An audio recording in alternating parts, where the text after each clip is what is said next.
Libreville, palais du bord de mer, présidence de la République gabonaise, janvier 1988. Je n'ai rencontré Roland Dumas qu'une seule fois, à l'occasion de la campagne pour la présidentielle de 1988 en France. Nous nous sommes croisés dans l'antichambre du bureau d'Omar Bongo. Chirac m'y avait envoyé pour lui rappeler qu'une campagne coûtait cher, a fortiori celle d'une présidentielle. J'attendais d'être reçu en discutant avec l'aide de camp lorsque l'ami et l'homme des missions secrètes de François Mitterrand, futur président du Conseil constitutionnel français, est arrivé. « Bonjour Bourgi, comment allez-vous ? Je crois que nous venons pour la même chose. » La lumière rouge s'est allumée. Respectueusement, je l'ai fait passer avant moi. Il s'est engouffré dans le bureau au grand désarroi de l'aide de camp qui m'a toisé en me faisant comprendre que j'avais eu tort. Roland Dumas est sorti un peu plus lourd qu'en rentrant, puis a fait ce commentaire, l'air goguenard. « Ne vous inquiétez pas, Bourgi, je vous en ai laissé. Une fois dans le bureau d'Omar Bongo, j'ai reçu une sacrée avoinée. »« Idiot, pourquoi tu n'es pas rentré le premier ?»« Papa, je ne pouvais pas, il faut quand même respecter le protocole. »« Tu n'es qu'un couillon, il fallait rentrer avant lui. » Du coup, la part destinée à Jacques, c'est lui qui l'a prise. Maintenant, ce que je vais donner à Chirac est diminué de moitié. Pardonnez-moi, papa, mais pouvez-vous avertir M. Chirac ? Il l'a appelé pour lui dire de ne pas s'inquiéter et qu'il lui suffirait de me faire revenir à Libreville dans la même semaine. 1995 en ligne de mire, au début des années 1990, vous travaillez régulièrement pour Denis Sassou Nguesso, Omar Bongo, Gnassingbé Eyadema ou encore Blaise Compaoré. C'est l'époque où Omar Bongo m'envoie partout, y compris aux États-Unis, pour redorer son image et celle de la gouvernance gabonaise. Il m'avait désigné comme son special advisor. Concernant Sassou, mes missions se limitaient à la France.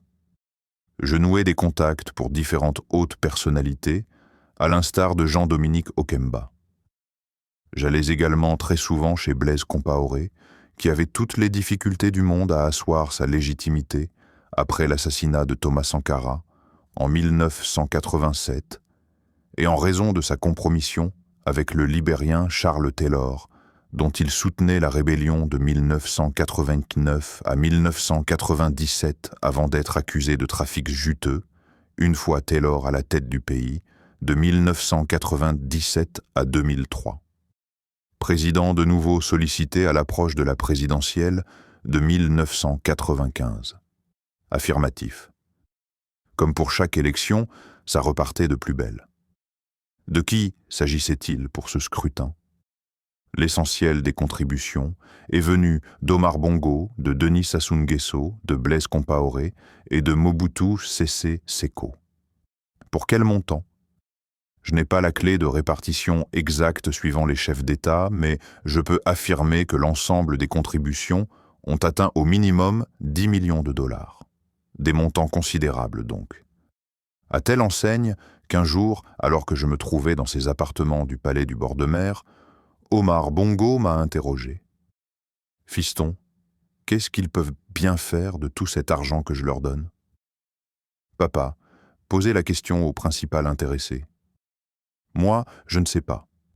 J'ai évoqué le coût d'une campagne électorale en France. Il a souri. Savez-vous quelle somme Omar Bongo réservait-il à l'attention de Jacques Chirac ? Quelle que fût l'occasion, c'était rarement inférieur à 10 millions de francs, soit 1 500 000 euros. À quelle fréquence à cette période ? 2 à 3 fois par an. Les contributions provenaient des présidents que j'ai cités avec une intensité différente. Omar Bongo était le plus généreux.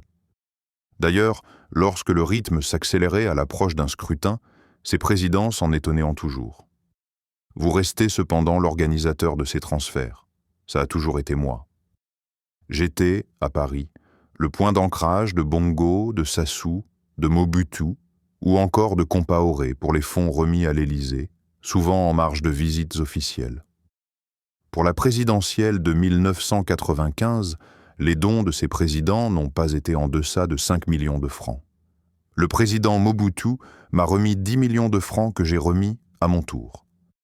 Nous allons prendre une pause afin de lire le livre d'un grand roi du passé et sa couronne qui existe toujours jusqu'à aujourd'hui et que tout le monde veut s'arracher. La couronne de Nabuchodonosor, la traque de Babylone à New Delhi. Disponible en version papier sur Bookelis.com, vous pouvez le lire directement sur youscribe.com ou télécharger votre fichier sur Apple Book. N'oubliez pas de vous abonner et partager s'il vous plaît.